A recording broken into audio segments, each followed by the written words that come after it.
नमस्कार दोस्तों, मैं पवन कुमार जीवन का सत्य की तरफ से सभी दर्शकों का हार्दिक स्वागत करता हूं। हमारा ये चैनल जीवन से संबंधित विषयों की वास्तविकता को प्रकाशित करता है तथा उनमें होने वाली समस्याओं के समाधान हेतु सुझाव प्रस्तुत करता है। आज का हमारा विषय है अंधविश्वास। किसी को अपने लिए उपयुक्त और सक्षम समझना यह इंसान का विश्वास है, और जब विश्वास में इतनी वृद्धि हो जाती है कि उसकी गलतियाँ, उसकी कमियाँ दिखाई देना समाप्त हो जाए तो यह अंधविश्वास हो जाता है। एक प्रकार से आंखें होने के पश्चात भी इंसान दृष्टिहीन की तरह कार्य करता है। यह बहुत अद्भुत विषय है, क्योंकि जो इंसान अंधविश्वास का विरोध करते हैं वही अंधविश्वास में लिप्त पाए जाते हैं। जो उसके विरोध में लंबे लंबे भाषण देते हैं वह स्वयं ही अंधविश्वासी होते हैं। और इसी कारण जब उनके साथ विश्वासघात हो जाता है या कोई धोखा हो जाता है तो वे आक्रोशित होकर वह बहुत अपशब्दों का उपयोग करते हैं। फिर वह कहते हैं हमारे साथ गलतियां हुई। वास्तव में विश्वासघात या धोखा होने में इंसान का अपना कसूर होता है, क्योंकि वह एक प्रकार से अंधविश्वास के कारण दूसरों को अपने जीवन में धोखा देने का वह समय देते हैं, उसे अवसर प्रदान करते हैं। मित्रों, अपने हों या पराए, किसी के भी प्रति इंसान को अंधविश्वास में सतर्कता रखने की बहुत आवश्यकता है, क्योंकि अंधविश्वास के कारण धोखा कोई भी दे सकता है। इसीलिए इसको समझने की आवश्यकता है। तो सर्वप्रथम ये समझने का प्रयास करते हैं कि अंधविश्वास क्या है।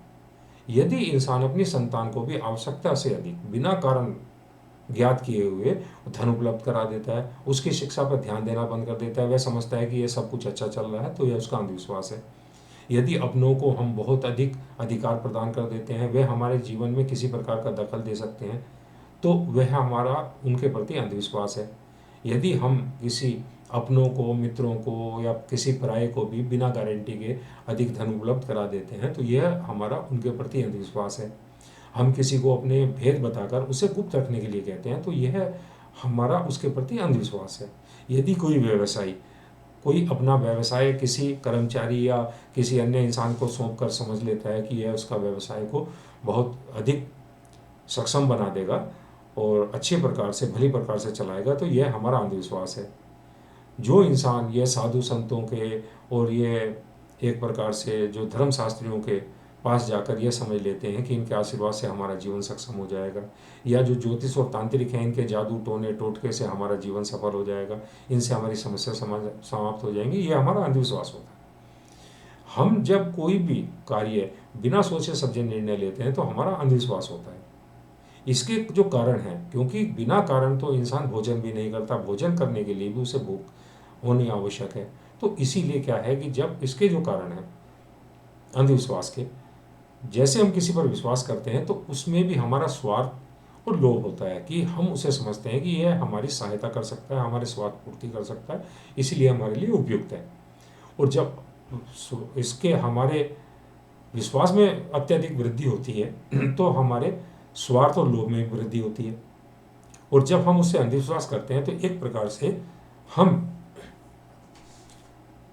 मुफ्तखोर और आलसी हो जाते हैं कि वह चाहते हैं कि यह इंसान हमें, जिसके प्रति हम अंधविश्वास कर रहे हैं, बिना कुछ करे और हमारे लिए सब कार्य सफल करा सकता है। तो एक प्रकार से इंसान की जो लापरवाही और आलस्य है उसको अंधविश्वास की तरफ ले जाते हैं। और इंसान का जो अहंकार, जब वह यह समझता है किसी के समझाने पर भी वह समझने का प्रयास नहीं करता कि यह क्या होने वाला है, यह इसको किसी प्रकार का धोखा हो सकता है, उसके अपने निर्णय को श्रेष्ठ मानता है, तो वह उसका जो अहंकार है वह उसको अंधविश्वास की तरफ धकेल देता है। इसका जो प्रभाव होता है वह इंसान के मस्तिष्क में, जब बहुत अधिक उसके मन में और भावनाओं में अत्यधिक अभिलाषाएं उत्पन्न हो जाती हैं और उसके विवेक को सुप्त अवस्था में ले जाती हैं, एक प्रकार से उसे विवेक शून्य बना देती है। इंसान सोचने समझने की अवस्था में नहीं रहता। तब इंसान में अंधविश्वास जो है वह पूरी तरीके से प्रभावित हो जाता है, उसकी मानसिकता को इतने अपने प्रभाव में ले लेता है। जब इंसान का अहंकार इतना अधिक वृद्धि कारक हो जाता है कि उसका जो आत्मविश्वास है वह अंध आत्मविश्वास बन जाता है। इंसान समझता है कि जो मैंने निर्णय लिया है वही उत्तम है, जो दूसरे इंसान मुझे समझा रहे हैं वह मूर्ख हैं या मेरे शत्रु हैं। तो यह प्रभाव इंसान के मस्तिष्क पर हो जाता है। इसका परिणाम होता है इंसान में धोखे और विश्वासघात का आरंभ। जिस संतान को हम इतना अधिक उपलब्ध कराकर धन और उसे बहुत अधिक सुविधाएं प्रदान करके उसकी शिक्षा के लिए प्रेरित करने की जगह सिर्फ यह समझ लेते हैं कि वह बहुत उत्तम बनेगी, वह आलसी, नकारा और आवारा बन जाती है।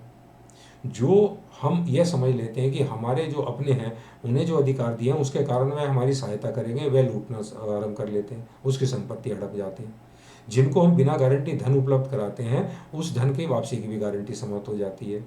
जिन्हें हम अपने भेद बताकर गुप्त रखने के लिए कहते हैं वह स्वयं हमें ब्लैकमेल करने लगते हैं। जिस पर हम व्यवसाय अपना छोड़ देते हैं वह जो है उसको खोखला कर देते हैं। जो ऋषि मुनि, साधु संत, या हम ये समझते हैं कि ये धर्मशास्त्री हैं, ये जादू टोना करने वाले तांत्रिक हैं या ज्योतिषी हैं, यह जो है तन मन धन सबका शोषण करना आरंभ कर देते हैं। मित्रों, एक चीज समझने की बहुत बड़ी आवश्यकता है कि हमारे देश में करोड़ों इंसान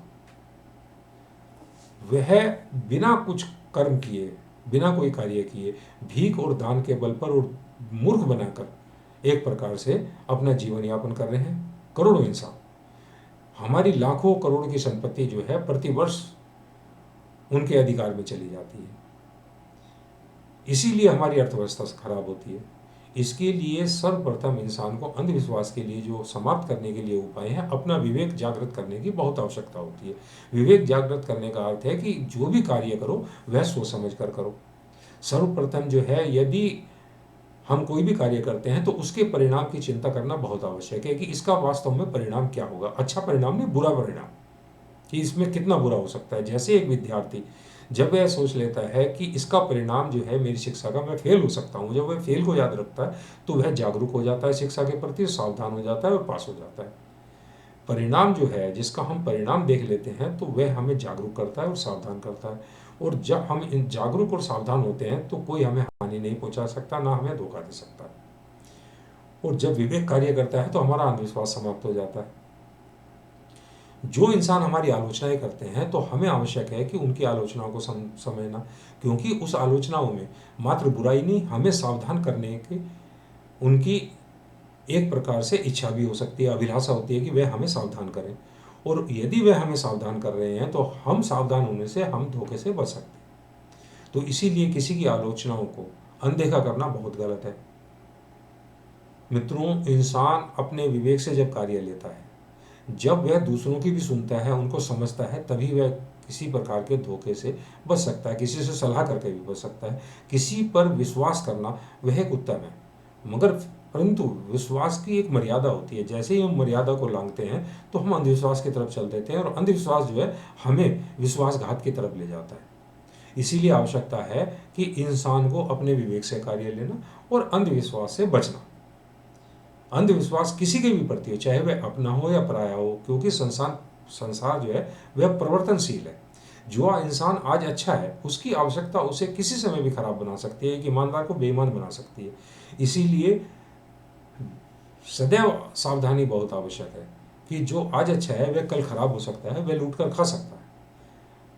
अधिक जानकारी के लिए आप हमारी वेबसाइट www.jivankasatya.com से बढ़कर अनेक विषयों पर लाभ प्राप्त कर सकते हैं।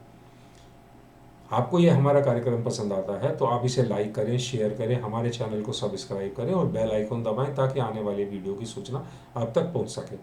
कोई प्रश्न आपके मन में है तो अवश्य करें, हम उसका उत्तर देने का प्रयास अवश्य करते हैं, तथा कमेंट्स करें, सुझाव दें ताकि हमारा मार्गदर्शन हो और हम आपके लिए कोई और श्रेष्ठ कार्य कर सकें। धन्यवाद।